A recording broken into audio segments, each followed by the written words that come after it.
Hello everyone. Hello बच्चों, कैसे हैं आप सब लोग। हैप्पी दिवाली। आप लोगों का जो हम पढ़ा रहे थे वो हम आप लोगों को पढ़ा रहे थे वेक्टर एनालिसिस। ठीक है, और वेक्टर एनालिसिस में हमने आपको फिजिकल क्वांटिटी बता दिया था। फिजिकल क्वांटिटी में हमने क्या बताया था? हमने बताया था आपको सदिश और अदिश, वेक्टर और स्केलर क्वांटिटी तक हमने बता दिया था। एक होता है टेंसर क्वांटिटी, जिसकी न तो कोई दिशा होती है ना ही कोई परिमाण होता है टेंसर क्वांटिटी में। ठीक है, टेंसर क्वांटिटी वैसे हालांकि इंटर में पूछा नहीं जाता है, तो इसलिए हमने उसको नहीं बताया है। तो उसका जिक्र कोई जरूरी भी नहीं है, वो पूछा नहीं जाता। तो हम आज आप लोगों को पढ़ाएंगे वेक्टर एनालिसिस में वेक्टर का निरूपण। ठीक है, मतलब सदिशों का निरूपण। क्या पढ़ाएंगे? सदिश राशियों का निरूपण। सदिश राशियों का, हेडिंग डाल लीजिए आप लोग भी, सदिश राशियों का निरूपण। सदिश राशियों का निरूपण ठीक है। अब इसमें हम सदिश राशियों को किस तरीके से निरूपित करते हैं उससे पहले, ठीक है, यहां आप डाल लीजिए वेक्टर यानी सदिश, ठीक है, और यहां आप डाल लीजिए ये निरूपण। और उससे पहले हम आपको एकदम हल्की सी चीज बता देते हैं कि वेक्टर का निरूपण हम कैसे करते हैं। ठीक है, कुछ इस तरीके से करते हैं। वेक्टर को जो है हम एक तीर के द्वारा निरूपित करते हैं। ठीक है, जैसे मान लो ये वेक्टर ए है, हम इसे एक तीर के द्वारा निरूपित करते हैं। ठीक है, कैसे करते हैं? ये इसका हो गया टेल और ये इसका हो गया हेड, मतलब ये सिर हो गया और ये हो गया पूंछ। ये आप सभी लोग जानते हो। वेक्टर को कुछ इस तरीके से हम निरूपित करते हैं। ठीक है, ठीक। अगर मान लो हमें किसी वेक्टर का परिमाण निरूपित करना हो गया, तो मान लो वेक्टर ए है, अगर इसको परिमाण में रखना है तो कुछ इस तरीके से हम इसको निरूपित करते हैं। ये इसका परिमाण माड लग गया, तो माड ऑफ ए, ये परिमाण को व्यक्त करता है। चलो कुछ और हम देख लेते हैं। चलो, वेक्टर किसे कहते हैं? जिसमें डायरेक्शन, ठीक है, जिसमें डायरेक्शन और परिमाण दोनों हो। तो मान लो हम वेक्टर राशियों को, आपने बताया था वेक्टर राशियां कौन कौन सी हैं, मतलब भाई वेक्टर कौन कौन सी हैं?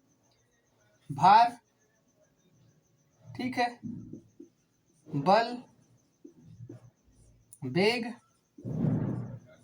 त्वरण, इतना हमने बताया था। इसको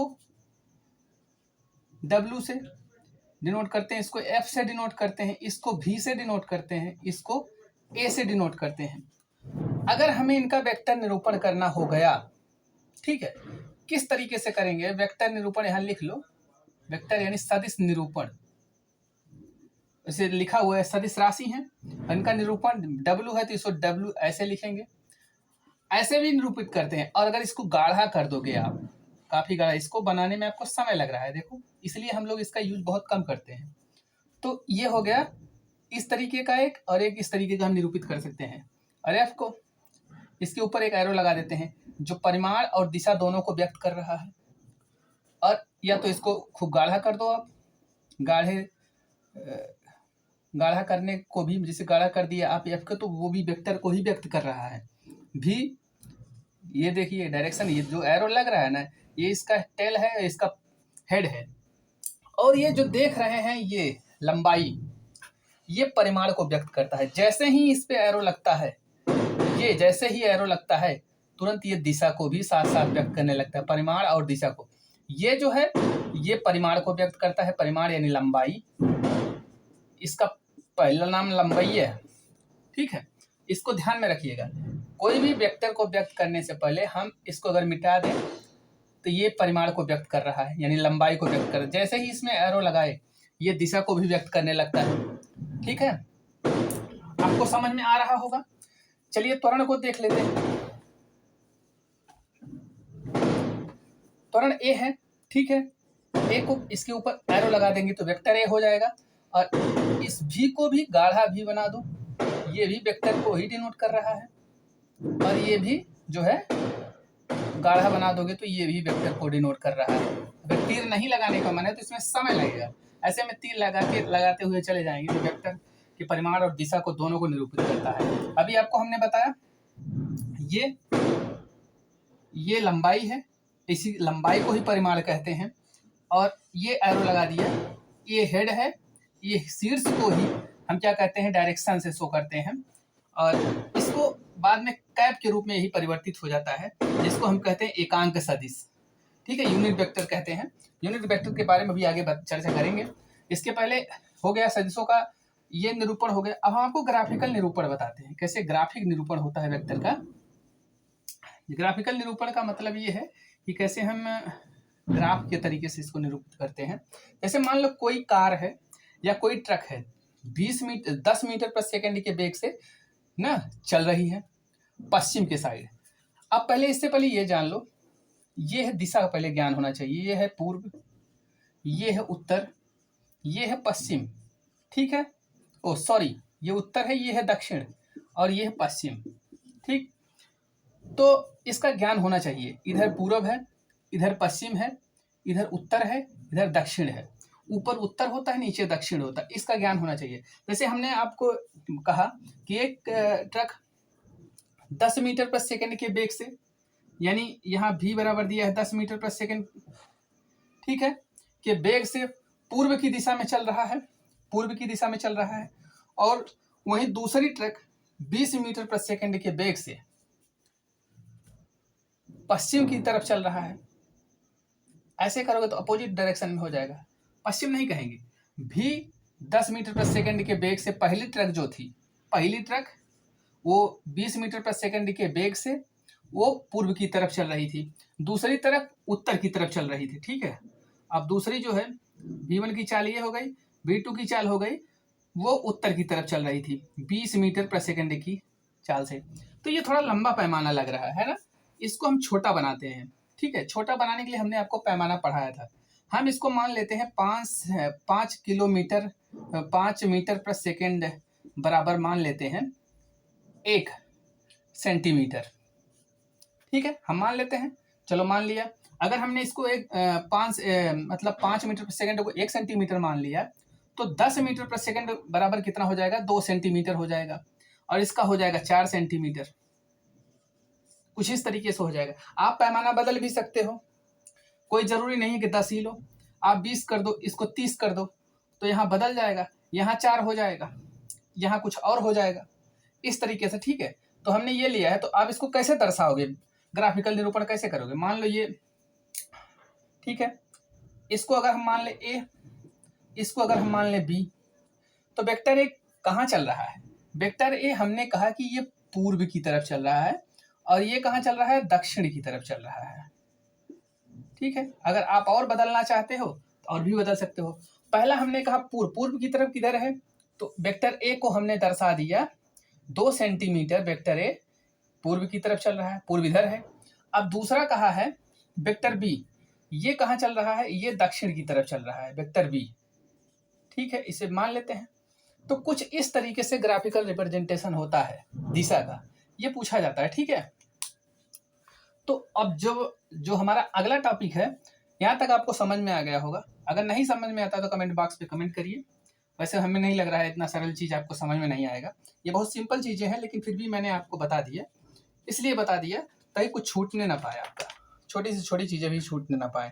ठीक है, तो वेक्टर से संबंधित कुछ महत्वपूर्ण बात आपको हम बताने चल रहे हैं। जैसे समान वेक्टर किसे कहते हैं, विपरीत वेक्टर किसे कहते हैं, इसके बाद आता है एकांक वेक्टर किसे कहते हैं। तो वेक्टर से संबंधित कुछ महत्वपूर्ण तथ्य आप भी जान लो, या परिभाषा कह सकते हो। ठीक है, तो क्या है, पहला क्या है, पहला है समान वेक्टर। समान वेक्टर, इसकी अंग्रेजी क्या होती है, इक्वल वेक्टर।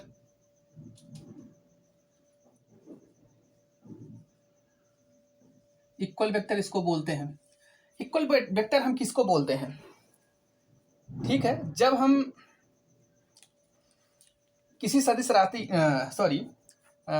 समांतर वेक्टर जिसकी लंबाइयां व दिशाएं दोनों समान हो, ऐसा वेक्टर जिसकी लंबाइयाँ व दिशाएं दोनों समान हो। जैसे ये अगर हम कहें कि वेक्टर ए है, इसका भी वही दिशा और उतनी ही लंबाई है। ठीक है, लंबाई मतलब परिमाण, मैंने अभी बताया, यहाँ लिख लो आप, लंबाई बराबर परिमाण, क्योंकि आप भूल सकते हो ये चीज़, ये छोटी छोटी चीज़ें बाद में भूलती हैं तो बड़ा परेशानी होती है। मतलब इसमें कह रहा है जिसकी लंबाई और दिशा दोनों समान हो। मतलब कोई एक वेक्टर ये है, इसकी लंबाई जितनी है उतनी ही लंबाई और उसी दिशा में वेक्टर बी की होगी। अगर एक वेक्टर और ले लेते हैं, वेक्टर सी की भी उतनी दिशा और उतनी ही लंबाई उसी दिशा में और वही लंबाई, तो इसी को बोलते हैं समान वेक्टर, मतलब एक दूसरे के समान है। इसका मतलब वेक्टर ए बराबर वेक्टर बी बराबर वेक्टर सी, ठीक, समान वेक्टर है। इसको आप लिख सकते हो जिसकी लंबाइयां यानी जिसका परिमाण और दिशा दोनों समान हो, जिसका परिमाण और दिशा दोनों समान हो, समान हो, ठीक, उसे हम क्या कहते हैं, समान वेक्टर कहते हैं। यह शायद आपको समझ में आ गया होगा कि जब दिशाएं और इनकी लंबाई मतलब परिमाण, इनका, इसको हटा दो, अभी दिशा को व्यक्त नहीं कर रहा, अभी परिमाण यानी लंबाई को व्यक्त कर रहा है। जैसे ही एरो लगाओ ये दिशा को भी व्यक्त करने लगा, ठीक है। तो इसकी लंबाइयां और इसकी दिशा दोनों समान है, लंबाई भी इधर ही है, दिशा भी इधर है, तो कह सकते हैं जिसका परिमाण और दिशा दोनों समान हो, ठीक है, उसे हम क्या कहते हैं, समान वेक्टर कहते हैं। अब आ जाते हैं विपरीत वेक्टर पे। विपरीत वेक्टर किसको बोलते हैं, विपरीत वेक्टर हम किसको बोलते हैं, जिसकी लंबाइयां तो यानी परिमाण तो समान हो लेकिन दिशा विपरीत हो। विपरीत वेक्टर, विपरीत वेक्टर किसको बोलते हैं, विपरीत वेक्टर यानी अपोजिट, इसकी अंग्रेजी होती है अपोजिट वेक्टर, अपोजिट विपरीत सदिश, ठीक है। तो इसमें क्या होता है, जिनकी लंबाइयां तो समान होती है, जिनकी लंबाई तो समान होती है, लंबाई मतलब जिसकी परिमाण, जिसका परिमाण समान होता है, परंतु, ठीक है, जिसका लंबाई समान, समान यहां लिख लो, समान, परंतु दिशा विपरीत होता है,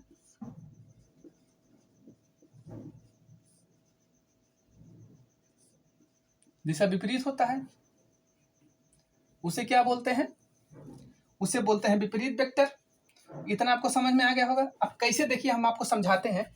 मान लीजिए ए वेक्टर ए है, इसकी दिशा ये है, ठीक है, वेक्टर बी भी है, इसकी भी दिशा ये है ऊपर की तरफ, इसको समान वेक्टर बोलते हैं। जैसे ही वेक्टर सी लाएंगे, ये देखिए वेक्टर सी, इसकी लंबाई भी समान है इन दोनों के कंपैरिजन में, दोनों मतलब इन तीनों की लंबाइयां समान है, देखिए समान लंबाई की हैं, लेकिन इसकी दिशा यहाँ चेंज हो गई। और जब दिशा चेंज हो जाती है तो ए बराबर माइनस सी के, बी बराबर भी माइनस सी के, आ गया ना, मतलब ए के अपोजिट सी है, बी के भी अपोजिट सी है, तो ये होता है। कुछ इस तरीके से हम विपरीत वेक्टर को भी व्यक्त करते हैं, ठीक है।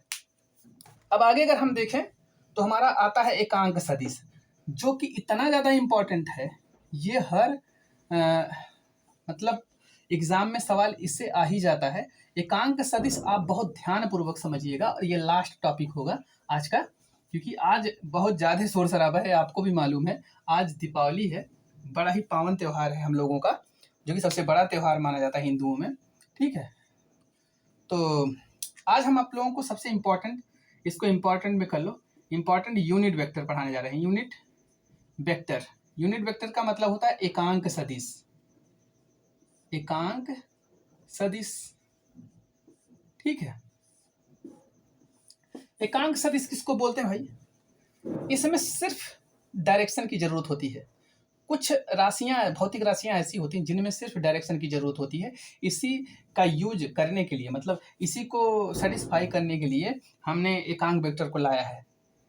हर जगह परिमाण की जरूरत नहीं होती, कहीं कहीं हमको दिशा की भी जरूरत होती। जैसे अगर हम कह लें कि जब हम अपने मोबाइल में, ठीक है, कहीं जाते हैं तो मैप ऑन करते हैं, ठीक है, तो उसमें तो किलोमीटर बता देता है, चलो छोड़ो। लेकिन अगर आप किसी व्यक्ति से बोलते हो भैया यहाँ से आगे वाला स्टॉप कितना दूर पड़ेगा, तो वो ये नहीं बताएगा, वो बोलेगा कि आप आगे इतनी दूर चले जाओ, मतलब बोलेगा कि चले जाओ इस डायरेक्शन में, आप चले जाओ, किसी से पूछ लेना। ये भी हो सकता है ना। ये चीज़ें आप बहुत ध्यानपूर्वक समझेंगे कि हम क्या कहना चाहते हैं।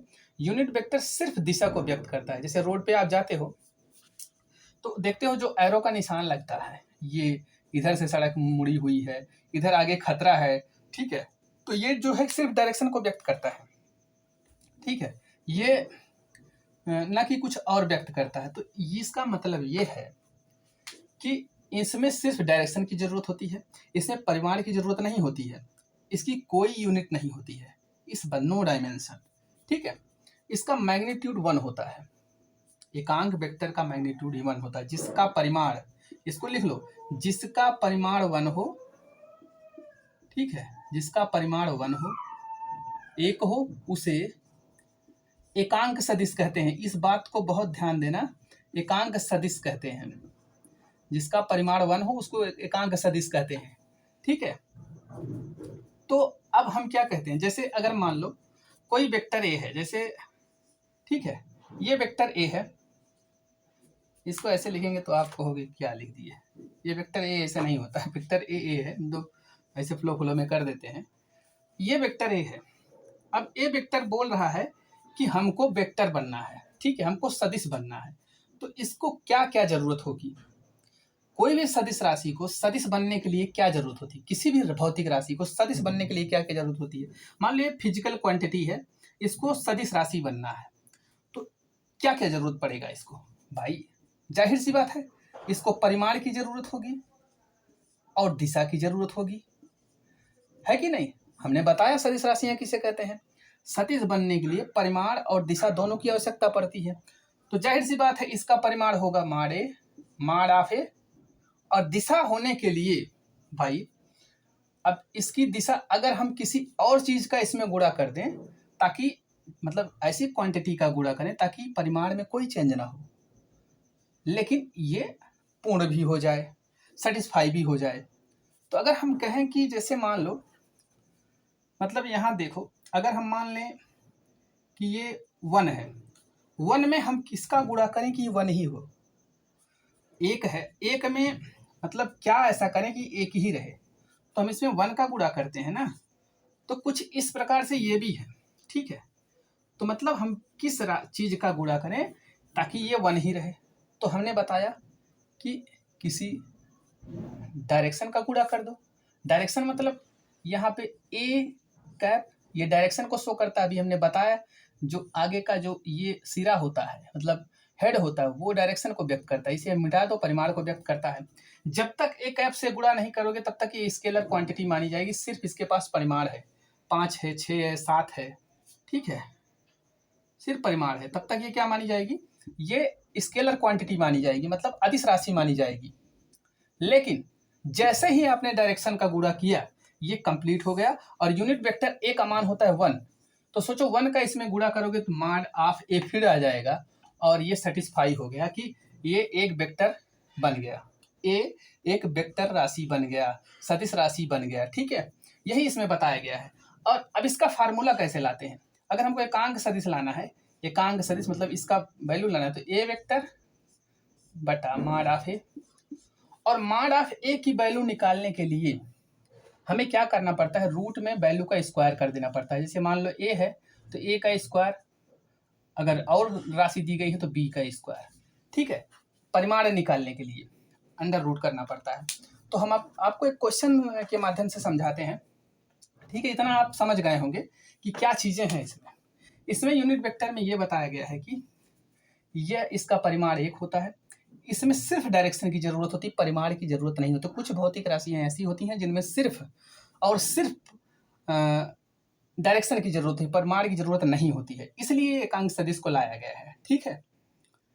इसका मैग्नीट्यूड 1 होता है, हमने बताया, जिसका परिमाण 1 हो उसे एकांक सदिश कहते हैं, ठीक है। अगर इसका अगर 1 रख दोगे तो ये देखिए वेक्टर ए जो है वो एकांक सदिश के बराबर आ जाएगा, ठीक है। तो हम एक क्वेश्चन लेते हैं, क्वेश्चन के माध्यम से आपको समझाते हैं कि कैसे सॉल्व करते हैं।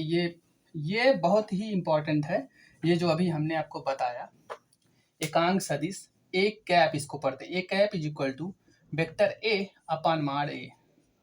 मतलब समझते हैं, ये इसका फार्मूला हो गया एकांक सदिश का। इसको आप नोट करते चलिए। ये कैप जो है डायरेक्शन को व्यक्त करता है, ठीक है। और ये जो है परिमाण को, माड जो है ये माड, ये परिमाण को व्यक्त करता है। परिमाण यानी लंबाई को, ठीक है। ये सब चीजें आपको क्लियर होनी चाहिए। अगर ये चीजें क्लियर नहीं है तो समझो आपको कुछ आता होता नहीं है। मजाक कर रहे थे, ठीक है। तो आगे देखते हैं हम बच्चों, इस पे क्वेश्चन लेते हैं। जैसे मान लीजिए अगर ए की वैल्यू दिया है, कितना दिया है 3i + 4j, और नीचे इतना दिया है की वैल्यू, ठीक है। वेक्टर ए की वैल्यू इतना दिया है, तो क्या करेंगे, हमको निकालना यूनिट वेक्टर। यूनिट वेक्टर बराबर हम ऊपर लिखे हुए हैं, यूनिट वेक्टर बराबर होता है, अब इसका वैल्यू रख देंगे सीधा सीधा 3i + 4j, क्योंकि इसमें कुछ चेंज नहीं करना है। अब जैसे ही माड की वैल्यू बात आई तो माड हम ऐसे निकालते हैं। माड मतलब इसका 3 का स्क्वायर करेंगे, हमने बोला था, और प्लस 4 का स्क्वायर करेंगे, तो क्या आ जाएगा, अंदर आ जाएगा 25, 3 त्रिक्का 9 + 4 चौक 16, 16 9 25, यानी आ जाएगा बाहर 5। इसका मतलब हम क्या कहेंगे, ये हो गया 5, ये हो गया इसका यूनिट वेक्टर, ठीक है। ये ऐसे ही सॉल्व करते हैं। वेक्टर ए की वैल्यू दिया रहेगा और आपको बोलेगा कि यूनिट वेक्टर फाइंड करके बताओ, ठीक है। आशा करते हैं आपको समझ में आया होगा। आज के लिए बस इतना ही। आगे हम आप लोगों को पढ़ाएंगे ऑर्थोगोनल यूनिट वेक्टर, ठीक है, और शून्य वेक्टर। आज के लिए बस इतना ही। बहुत ज़्यादा पटाखे की आवाज़ आ रही है, शायद आप लोगों के पास भी जा रही होगी। धन्यवाद बच्चों। इस वीडियो को आप लोग सब्सक्राइब नहीं करते हो, सिर्फ वीडियो को देख लेते हो। हमारा मोटिव है आपको अच्छा से अच्छा ज्ञान देना अपने माध्यम से। जब हमको कुछ मोटिवेशन मिलेगा, जब हमको कुछ एनर्जी आप लोगों की तरफ से मिलेगा, तभी तो हम कुछ अच्छा एफर्ट दे पाएंगे आप लोगों के सामने। तो हम चाहते हैं कि आप वीडियो को ज़्यादा से ज़्यादा लाइक करो, शेयर करो, सब्सक्राइब करो, और बेल आइकन को जरूर प्रेस करो, ताकि जो हम वीडियो डालें उसका नोटिफिकेशन आपके पास पहुंच सके, ठीक है।